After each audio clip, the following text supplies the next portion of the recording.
This is Back to the Bible with pastor and Bible teacher Bryan Clark. You know, it takes skill to navigate the daily ups and downs of life. So today, Bryan takes you to the book of Proverbs for the wisdom you need to win each day spiritually. Now here's Bryan Clark with today's message from Proverbs chapter 1. The fear of the Lord is the beginning of knowledge. Fools despise wisdom and instruction. Fear is a respect, a sense of awe. In the context of Proverbs, fear carries the idea of God knows. God's the teacher. God knows the truth. God is the definer of what's right and wrong. Therefore, I listen to him. I learn from him. I submit to that. That's what it means here in Proverbs. The fear of the Lord is the beginning. Beginning doesn't mean chronologically as much as it means it's the foundation stone. It's not like something I start with and leave behind, but it's the foundation upon which all wisdom is built. The fool, this Hebrew word for fool, is used over and over and over again in Proverbs, and it simply means a know-it-all. Someone who doesn't need to learn. I don't need to be instructed. I don't need to listen to what God has to say. I know it all. The know-it-all despises wisdom and instruction. That's the idea of verse 7. Are you a know-it-all? Or do you believe there is one who can offer you wisdom and truth that will help you live with great skill? Starting in verse 8, it kind of goes on to this discussion about the outflow of your choices. I want to pick it up again in verse 17. It would come with the question, how foolish are the foolish? And the answer is, even a bird gets it. Even a bird gets it, but the foolish do not. Verse 17, indeed, it is useless to spread the baited net in the sight of any bird. In other words, the imagery is it's foolish to set a bird trap while the bird is watching. Because even a bird gets it. I'm not going there. Verse 18, but they, the fools, they lie in wait for their own blood. They ambush their own lives, meaning they set a trap and then they step in their own trap and they ambush their own lives. I would suggest to you, life is complicated enough without ambushing your own life. I think the world in which we live in has become extremely confusing. I have a heart for these young people that are trying to sort this out and figure it out. It's very complex. It's very confusing. You have hundreds, thousands of voices telling you what's right and wrong and what's good and bad and telling you how to live. And they're supposed to sort all this out and make good choices.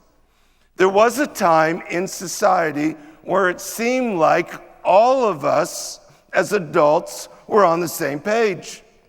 We had a general sense of morality, a general sense of what's right and wrong. And parents and schools and businesses and government, we were all on the same page. We were all working together. But those days are long gone. Now those environments are filled with competing voices. And it's very difficult for these young people to sort out what's true. It's complex enough without ambushing your own life, which is what the text is saying. Verse 20, wisdom shouts in the street. She lifts her voice in the square. At the head of the noisy streets, she cries out At the entrance of the gates in the city, she utters her sayings. How long, O naive ones, will you love being simple-minded? And scoffers delight themselves in scoffing. And fools hate knowledge. Wisdom is personified, as if wisdom is a street preacher. And wisdom goes to the streets. Basically, what's described there would be every area of culture. So we would say wisdom goes to the streets.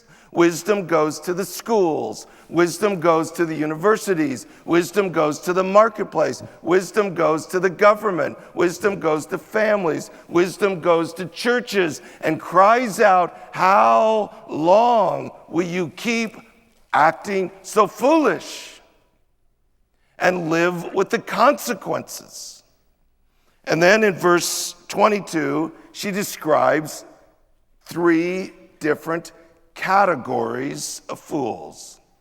The first one is the naive. It's the same one mentioned in verse 4.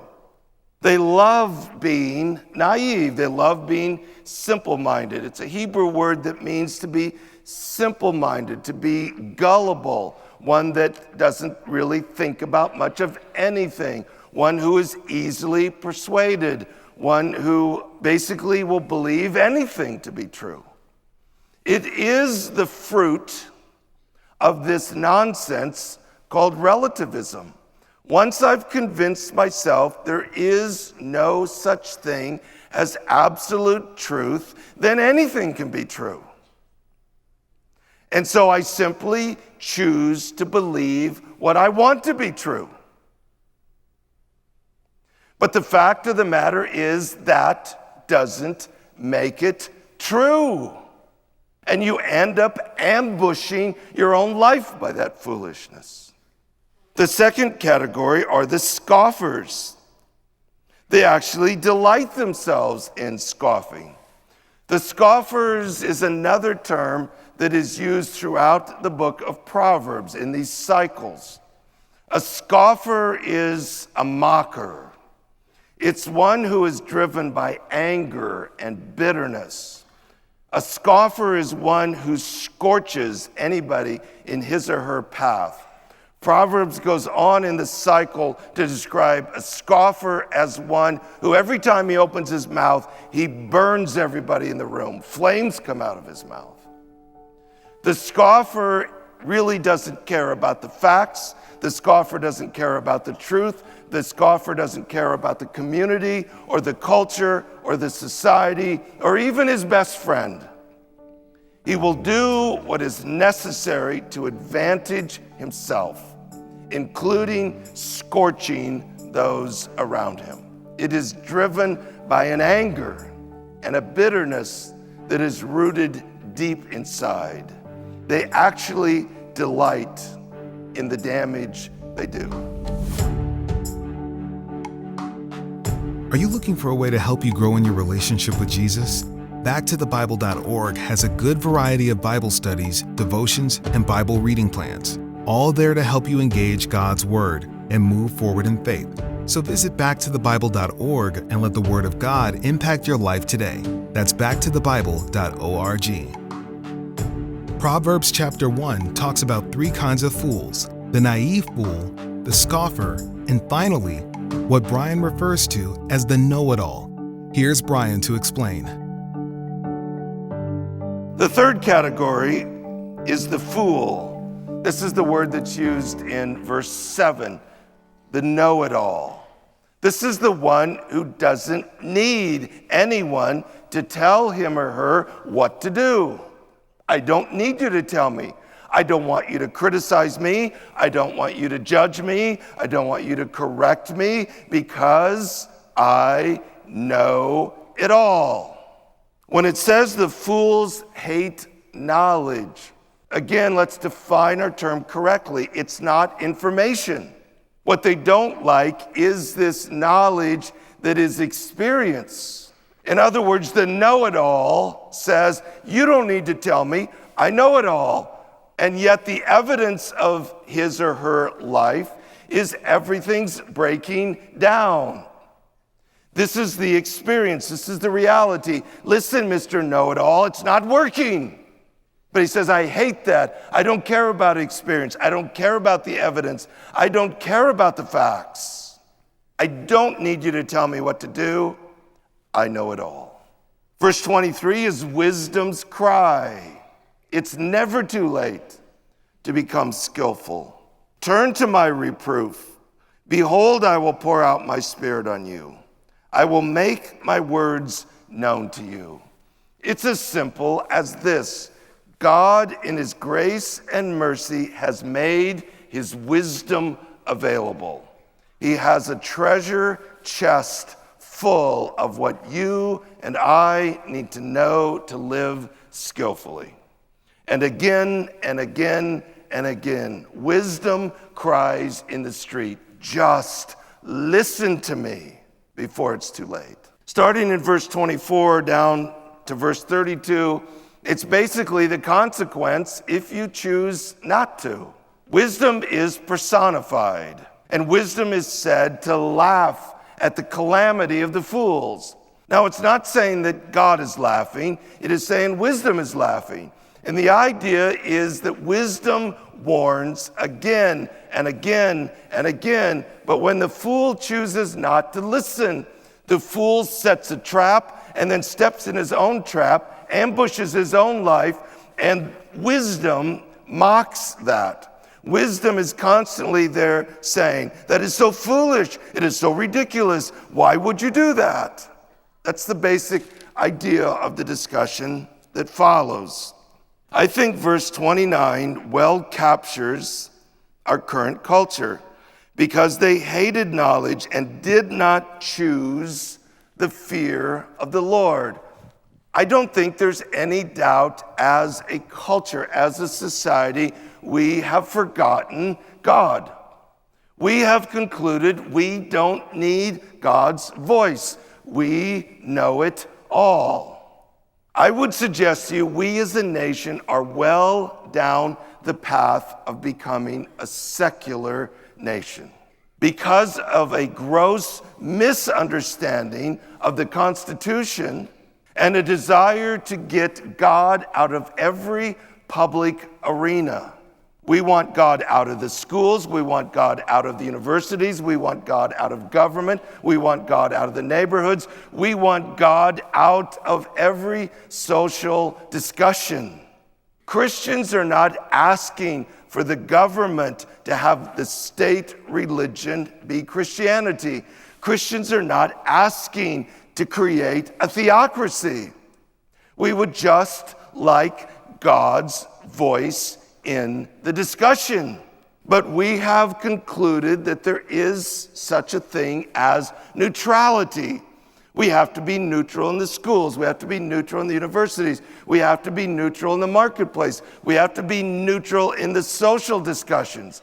But I would suggest to you neutrality is a myth. There is no such thing as neutrality.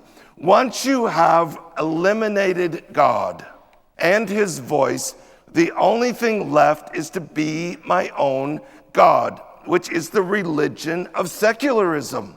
And as long as we embrace secularism as our national religion, there is no chance for righteousness. There is no chance for justice. There is no chance for equity.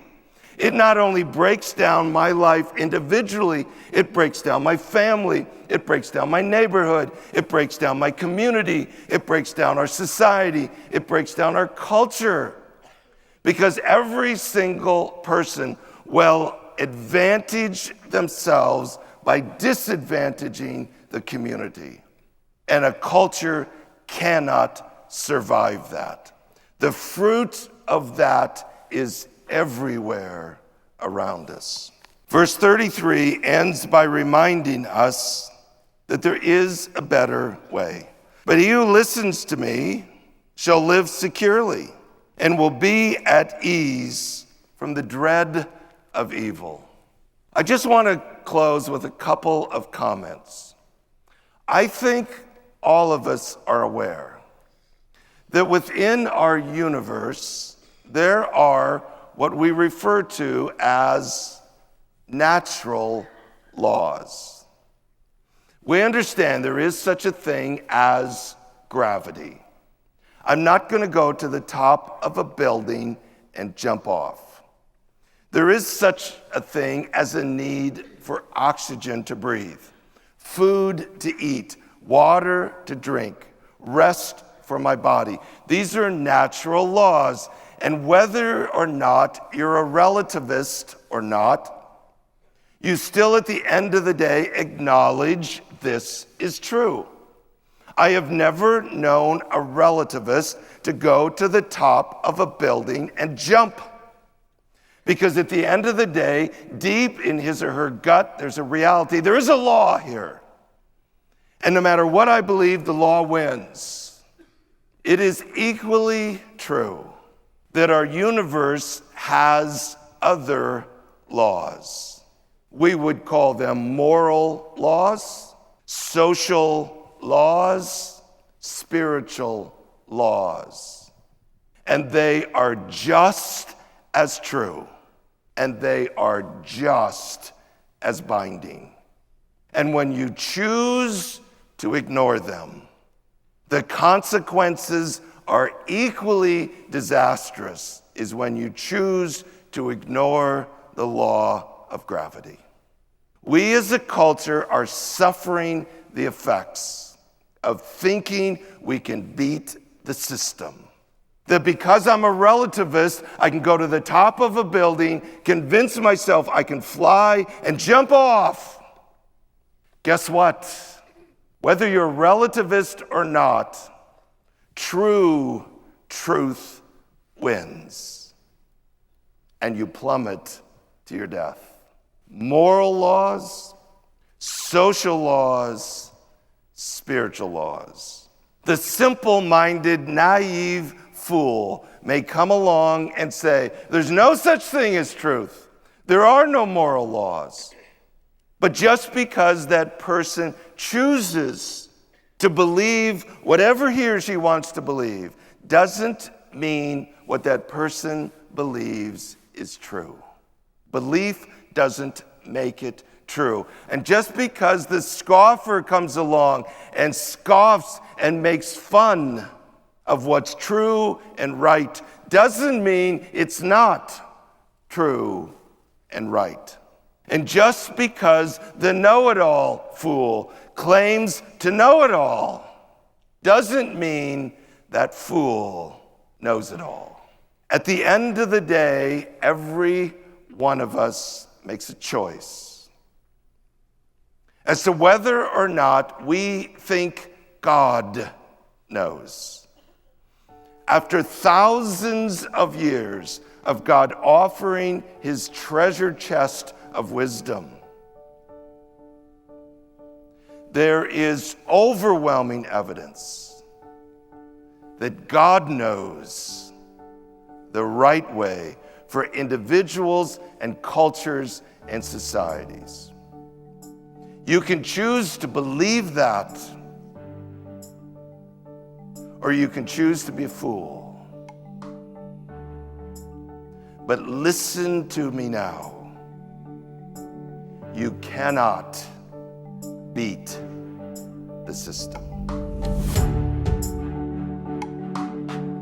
Now here's Bryan Clark with some added insight to help you move forward in faith. Welcome back to Proverbs 1. One of the things we find in Proverbs 1 is the introduction of three different types of fools that we talked about. It's in verse 22. One is called the naive fool. It's a Hebrew word that just means the simple in the sense of those who are willing to believe anything is true. I think a lot of this goes back to relativism in our culture and the thought that I can believe whatever I want and that makes it true. Proverbs would say that's naive. The second is the scoffer, and this is a Hebrew word that talks about the fool that's just angry and bitter and scoffs and makes fun of everything and pretty much will do whatever is necessary to advantage themselves. The scoffers are pretty obvious in our culture today. The third is the most common, and it's what I refer to as the know-it-all fool. First shows up in verse 7. This is just the fool that says, don't tell me how to live, I already know. Ultimately, the fool ends up destroying himself or herself and then blames everybody else for it and really can't see that it's the result of their own choices and way of living. The other thing that's worth considering is more and more as a nation, we're becoming a secular nation. We've drifted far from our Christian roots. I think there's a lot of people that feel like if we can just get a couple of election cycles where we elect somebody different, everything will change or go back to the way it was before. And I think we have to recognize we're a long ways from that, and we've traveled far down the path of secularism, and there's going to be a consequence to that. So we're used to the concept of natural laws like gravity, and we understand that gravity's true whether I choose to believe in it or not. So if you go up on top of a building, you're free to believe whatever you want to believe about gravity, but if you jump off, gravity wins because it's a law. Well, equally, the Proverbs talks about social laws and spiritual laws, and they're equally true and they're equally binding, and there's going to be a consequence to violating these laws. So I think people need to realize we all end up living in the culture we create, and the more secular we become, people want to think we can create a neutral culture in government and in the workplace, but it's not neutral, it's secular.